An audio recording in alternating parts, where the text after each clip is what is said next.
they have severe visual challenges. Okay. So 100% of people with albinism do not have 100% vision. Okay. They have serious visual challenges, and it varies from person to person. So some person it might not be so much, but some people are really short-sighted, that they are blind without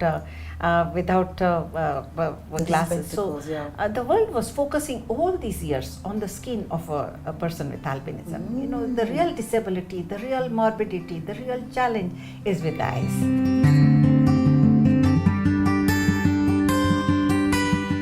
Hey everybody, my name is Angie Morenga. You're watching Just Angie. It's Lifestyle Thursday. I'm really honored to be here with Dr. Choksi and Florence from the Dr. Choksi Albinism Foundation. And just before they introduce themselves, I just wanted to read a bit of a background on, I went to your website and I love what you say. The world's most precious and beautiful children with albinism silently suffered the anguish and pain of being born different for generations in Africa.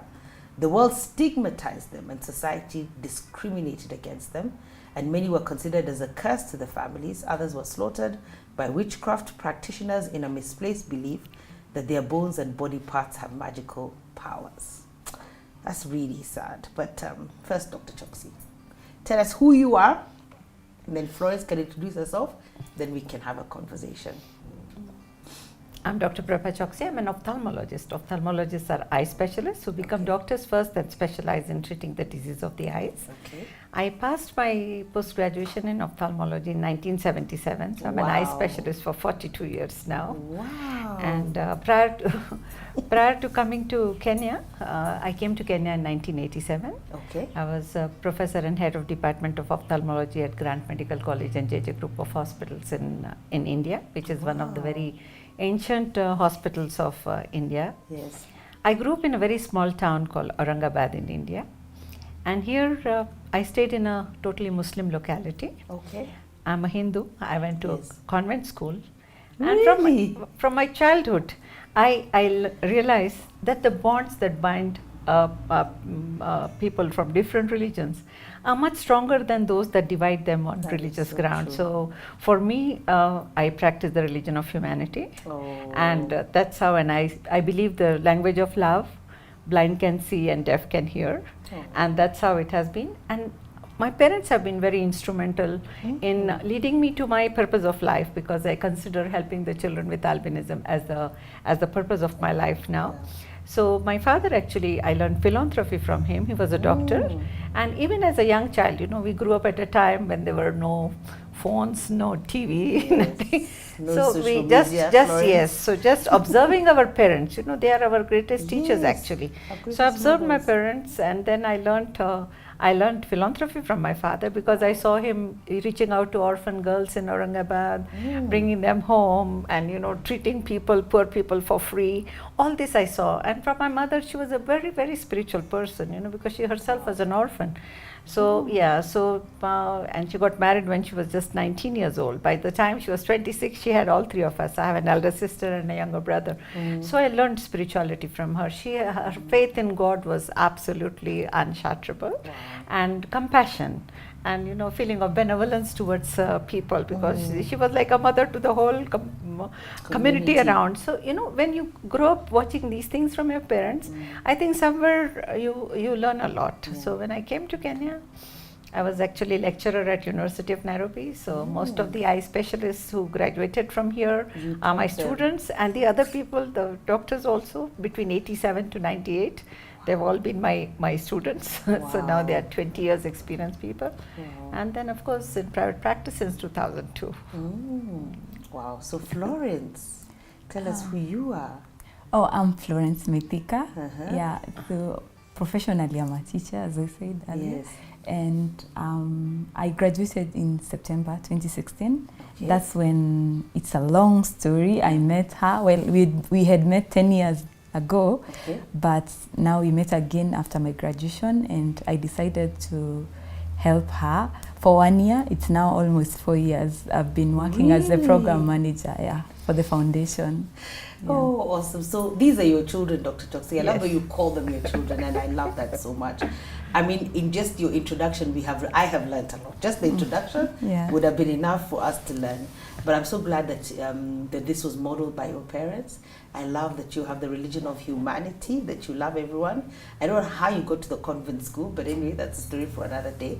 But why did you decide the children with albinism are the ones that you were drawn to and wanted to help? I think I always believe that God gives His choices, blessings to those who leave the choice to Him. So I generally leave the choice to God, because how these people came in my life was also something that I have yet not understood. But I somehow felt that God was leading me to the purpose of my life, because in 2007 I was getting an award because of the work that I had done for diabetes, HIV and all in Kenya and teaching at university. I was getting an award for outstanding contribution to eye care in East Africa. Wow. And that's just that year one child came with albinism. It was one of my patients had a biological two black children, but she adopted this child from New Life Home, an albino child from New Life Home. So there was a story about her in True Love magazine. Now she told them that I take my child to Dr. Choksi for their eyes, for his eyes. So they approached me to say, Dr. Choksi, let us know what really happens to the people with albinism in their eyes. Now, before I go any further, let me tell you, albinism is a genetic condition. Okay. It occurs when both parents carry the gene of albinism and they transmit it to the child. Okay. So the condition of albinism is present from birth, very different from other conditions like vitiligo and all, which will come later on. Okay.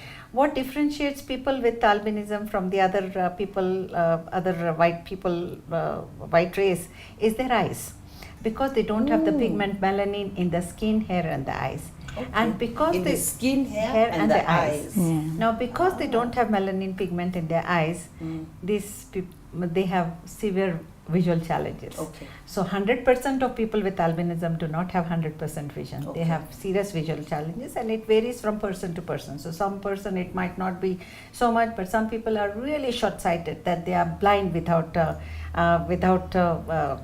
glasses. So the world was focusing all these years on the skin of a person with albinism. You know, the real disability, the real morbidity, the real challenge is with the eyes.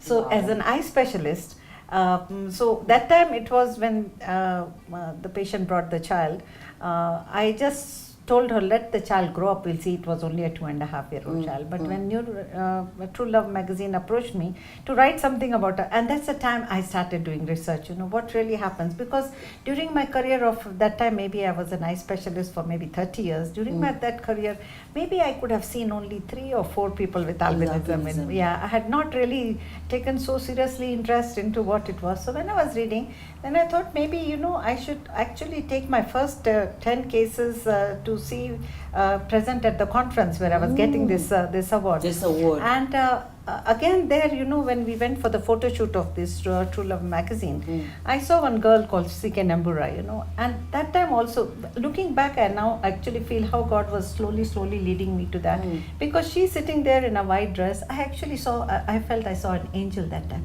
I saw her so exceptionally beautiful. And by the way, Pastor Angie, I actually feel that children with albinism, especially African children, are the most beautiful creation of God. They're so beautiful.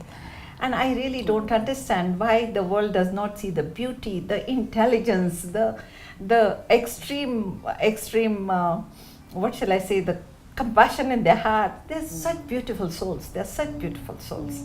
So, because I think the world wants to see what they want to see. That's a big problem as well. And you've really enlightened us. And that's why I brought you, because I remember we also gave you an award. That's how I met you. The Jacobswell Women Awards was because of women who are impacting differently. And we were just amazed at the impact that you've taken and the fact that you had taken the people that society has rejected. And I keep loving the fact, because I want to end it here and then we'll go into the next video, but I love the fact that you keep calling it about purpose, that your purpose was these children, that all those years of training, the purpose was these children. And I love it, Dr. Choksi. So let's end it there, then we're going to continue next Thursday. That's Lifestyle Thursday. I think Dr. Choksi has really challenged us to look around for purpose and look around for those who society doesn't really care about, and see whether you can flow in that purpose. So God God bless you, and we'll see you next Thursday. Bye-bye.